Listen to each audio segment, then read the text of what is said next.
disais donc tantôt que cette photo que je viens de vous montrer apparaît curieusement dans toutes les plateformes, dans toutes les pages, sur les pages Facebook des agents du régime de Yaoundé. Ça veut tout simplement dire que lorsque les milices criminelles et terroristes créées de toutes pièces par le pouvoir de Yaoundé finissent de faire leur sale besogne, ils filment, c'est-à-dire qu'ils prennent des photos de tout cela, ils envoient à leurs agents pour publication. Et l'objectif de cette publication, c'est quoi? Parce que, rappelez-vous que depuis un certain temps, depuis quelques semaines déjà, il y a une députée américaine qui semble être en faveur du pouvoir de Yaoundé, qui prend des positions que le pouvoir de Yaoundé aime bien. Il s'agit de Karine Bass, une députée américaine, elle siège au Congrès américain. Et elle a, dans son cabinet parlementaire, deux dames là, qui se comportent comme si le pouvoir de Yaoundé les avait contactés. C'est donc pour le compte de cette femme-là que Kevin a été sacrifié, immolé, décapité. Parce que ne soyez pas surpris que dans les jours qui viennent, vous entendez la femme-là se plaindre de ce que les séparatistes ont décapité, ils ont fait ceci, comme elle a réagi la dernière fois concernant les militants du SDF que les Restoration Forces, les vrais, ont arrêté parce qu'ils voulaient venir là battre campagne, bon, je ne sais pas ce qu'ils venaient faire, du moins leur nom figurait sur la liste des candidats pour les législatives et municipales de 2020. C'est pour cela que les Restoration Forces les ont arrêtés. Puis ils ont été relaxés. Vous voyez la différence entre le mode opératoire des milices criminelles du pouvoir de Yaoundé et celui des vrais ambabos, les Restoration Forces. C'est que quand ils interpellent quelqu'un, quand ils vous arrêtent, bon, c'est vrai que ce n'est pas des choses à encourager, ça je le reconnais. Quand ils vous arrêtent, ils vous posent un certain nombre de questions, ou ils vous intimident, ou ils vous font sur. Après, on vous relaxe. C'est comme ça. Ils n'iront jamais jusqu'à vous tuer, vous décapiter, et même s'ils le font, ils n'iront jamais jusqu'à filmer de manière à ce que la photo ou la vidéo se retrouve plutôt sur les murs Facebook des adversaires. Ce n'est pas possible. Ce n'est pas, c'est-à-dire que le simple bon sens refuse ça. Alors, c'est la raison pour laquelle il y a lieu de conclure que ce sont les milices du pouvoir de Yaoundé qui ont tué le jeune Seta Kele. Rien que sur la base de ces indices-là, la photo qui n'apparaît que sur les murs Facebook des agents du régime, alors que ce sont les terroristes sécessionnistes, les séparatistes, qui sont censés l'avoir décapité. Mais curieusement, la photo du martyr de ce jeune homme, de ce jeune caporal infirmier se retrouve et du bille. Donc on veut nous faire croire que c'est désormais facile de capturer un bille et d'aller l'égorger comme un poulet. Et c'est quand même curieux qu'on nous fasse croire qu'on a kidnappé un caporal du bille comme ça, mais est-ce qu'il n'était pas dans un contingent? Comment il peut se balader comme ça et à des endroits où l'insécurité n'est pas garantie? Où étaient ses camarades, les camarades de son corps d'armée pour être à ses côtés, pour assurer sa sécurité? Où étaient ses camarades d'armes? Donc il s'est retrouvé seul comme ça et puis on le kidnappe aussi facilement et on veut nous faire avaler ça. On veut nous faire avaler ça. Non mais c'est du n'importe quoi. Seta Kevin a été décapité par les milices criminelles du régime de Yaoundé. Les milices criminelles que le régime de Yaoundé a déversé là-bas pour mener une guerre communicationnelle avec les séparatistes.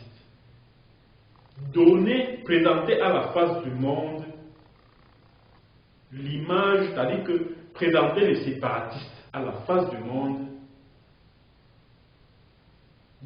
c'est-à-dire que l'objectif, comme vous le savez très bien, c'est de convaincre l'opinion internationale de ce que les séparatistes armés ne sont ni plus ni moins que des criminels et des terroristes. C'est ça l'objectif de la manœuvre. Pourtant, c'est ce régime qui utilise des milices criminelles, c'est Amba Boys à lui, pour commettre ce genre de crime. Et du côté de Woum, c'est-à-dire que dans le département de Lamintchoum, le pouvoir de Yaoundé utilise la communauté autochtone Bororo. C'est-à-dire qu'on fait appel à des jeunes Bororo là, on leur donne des machettes pour aller égorger, pour aller tuer, pour aller brûler les maisons appartenant à la communauté Agen, donc la communauté bantou locale, juste parce qu'elle est acquise à la cause des indépendantistes. On envoie des Bororo, on recrute des jeunes Bororo, on leur donne des machettes, et les militaires sont là, ils encadrent.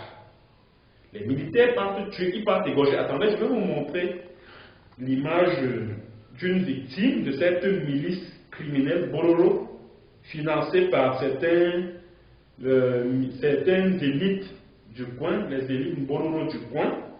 Attendez, je vais vous montrer cette image-là. Je vais vous la montrer. Cette image est vraiment horrible. Bon, il s'agit de l'image d'un jeune homme qui a été égorgé. C'était le 19 décembre. Ah, voilà, je l'ai retrouvé. Voilà. Voilà. Vous voyez ça? Voilà la tête d'un jeune homme. Voilà la tête qui a été coupée par des ministres Mbololo au village Bois-Bois. C'était le 19 décembre dernier. Bois-Bois, c'est dans la Mintchoum, vers, je crois, dans le Boyo. Voilà, vous voyez ça? Vous voyez, voilà les restes de ce jeune homme. Vous voyez, il appartient à la communauté Agen. Voilà. Voilà. Vous voyez ça? Voilà. Ça s'est passé le 19 décembre dernier.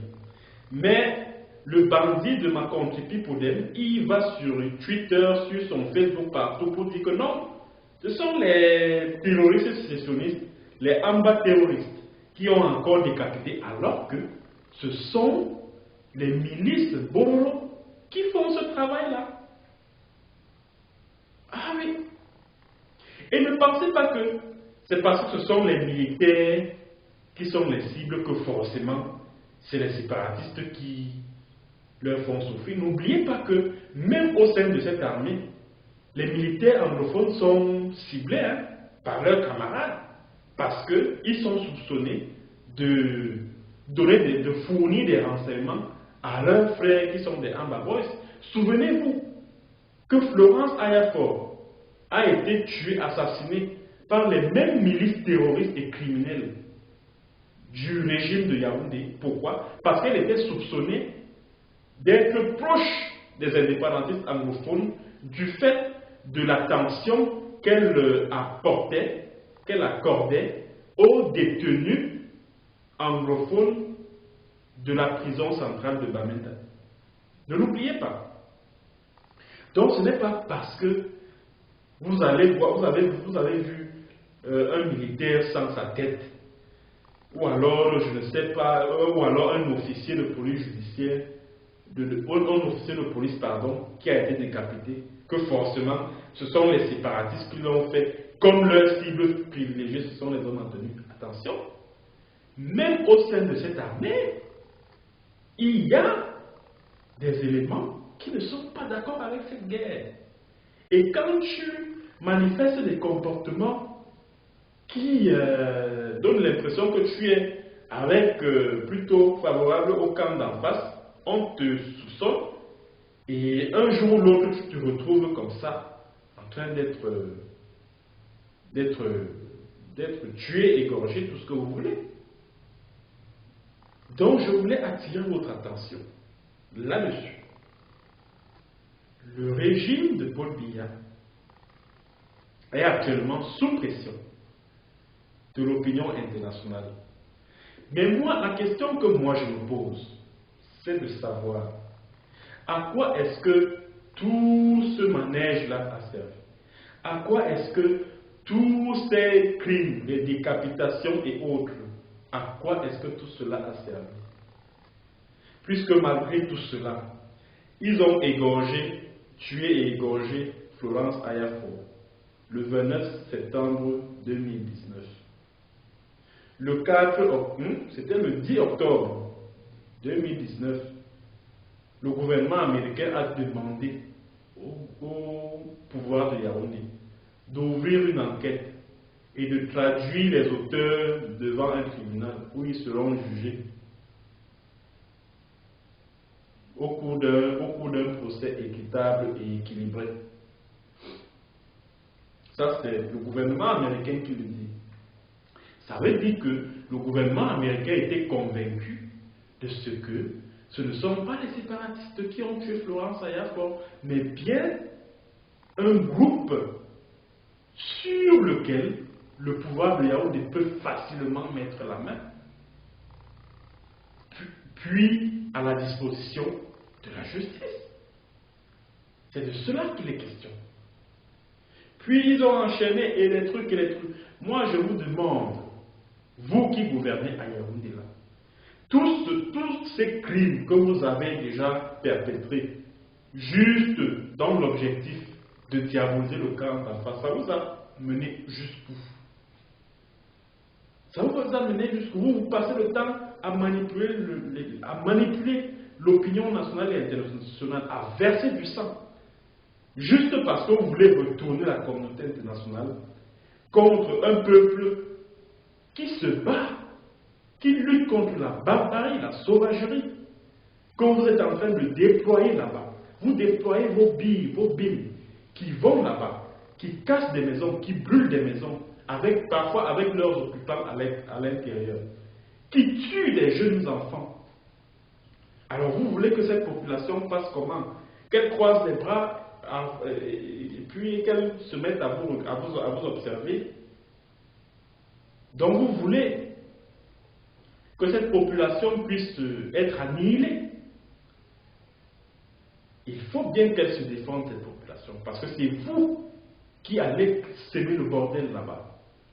C'est vous qui allez brûler les marchés, brûler même parfois les écoles, brûler les hôpitaux, tuer le personnel médical, juste parce qu'ils apportent des soins aux combattants indépendantistes qui sont blessés sur le front de guerre. Le monde entier sait que vous qui gouvernez à Yaoundé, vous êtes des barbares, vous êtes des criminels. Arrêtez de vouloir manipuler l'opinion publique.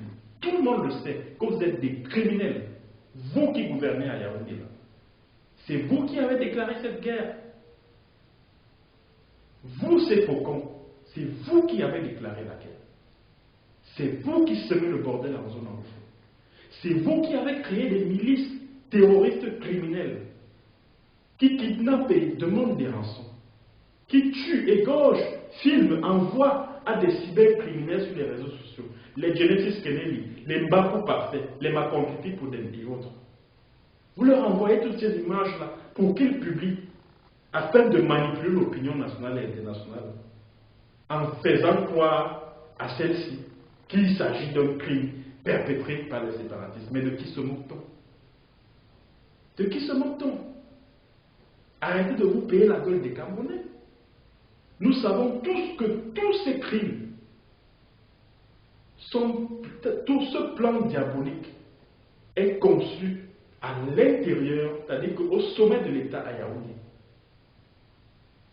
Et je peux même vous citer les noms de ceux-là qui planifient tout cela. Un, il y a Tanganji. Deux, il y a le type qui a la sémile, là, le bandit, là, le colonel Bangui. Voilà les deux suspects qui doivent répondre de tous ces crimes. devant la Cour pénale internationale. Voilà un jeune de 22 ans. C'est à Kevin que vous avez encore tué. Parce que le temps a coulé le sang. Coulé. On vous demande de vous asseoir sur une table de négociation avec les séparatistes. Vous dites non, vous ne voulez pas vous asseoir sur la même table que les terroristes, etc. Par contre, vous voulez que vous déroulez le tapis rouge à des terroristes au cours d'un dialogue national comme celui qui s'est déroulé récemment, où vous décidez de tout et de l'ordre du jour et des participants et des ci et des ça. Vous dites que vous ne voulez pas vous asseoir sur une table de négociation avec des terroristes, mais c'est vous qui déroulez le tapis rouge aux terroristes au cours d'un grand dialogue national. Vous dites que non, les anglophones ont droit à un statut spécial. Le statut spécial que vous leur accordez même, il n'y a rien dedans. Vous continuez à garder la main sur leur région, sur leurs conseils régionaux, sur leurs assemblées régionales. Vous ne voulez pas résoudre le problème par la voie pacifique. Vous voulez passer par la voie des armes. Parce que vous pensez que les armes vont pouvoir faire taire ce peuple-là qui est déterminé jusqu'au bout. Vous qui m'écoutez au palais des Doudis à Yaoundé, vous qui m'écoutez dans vos bureaux à Yaoundé, sachez que vous allez payer pour tous ces crimes, pour tout ce sang versé. Et sachez que vous ne convaincrez plus personne. Le jour où un témoin en zone anglophone va livrer un témoignage de ce que les Amba Boys ont fait ci, ils ont kidnappé contre rançon, ils ont fait ci ou ça, là je serai convaincu de ce que vraiment ces enfants, ils ont quand même fait fort cette fois-ci. Le jour où le témoignage viendra du terrain, d'un habitant du coin, que voilà, voici un témoignage que j'ai à faire, j'ai vu un Amba Boy en train de trimballer une maman, et il partait l'égorger, etc., etc. Mais tant que ça vient des agents que vous avez recrutés et que sans doute vous payez les Bakou parfaits, les Makondi Pipodem, les Genesis Kennedy, les Roland, moi, tant que ça vient de là, c'est que c'est vous qui êtes derrière ces crimes que vous attribuez aux séparatistes. C'est donc la clarification que j'avais à faire concernant ce phénomène de plus en plus récurrent depuis le déclenchement de la guerre en zone anglophone du Cameroun, le phénomène des décapitations, des assassinats avec décapitation qui sont publiés sur les réseaux sociaux et dans la presse. C'est donc cette clarification que j'avais à faire sur le rôle, sur l'implication, sur la responsabilité du pouvoir de Yaoundé dans tous ces assassinats. Et tous ceux qui, de près ou de loin, commanditent, exécutent ces crimes crapuleux, ils répondront de tous ces crimes devant la Cour pénale internationale. Merci d'avoir écouté et à la prochaine pour une autre séance vidéo. Bonne année par anticipation, si d'ici là, on n'a pas d'autres rendez-vous. Vous voulez nous contacter pour nous donner des conseils, pour nous donner une information à partager avec nous, ou alors pour nous appuyer moralement, matériellement et même financièrement, pourquoi pas, pour permettre à cette chaîne de pouvoir décoller.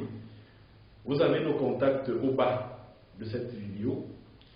Merci d'avoir écouté et à la prochaine. Au revoir.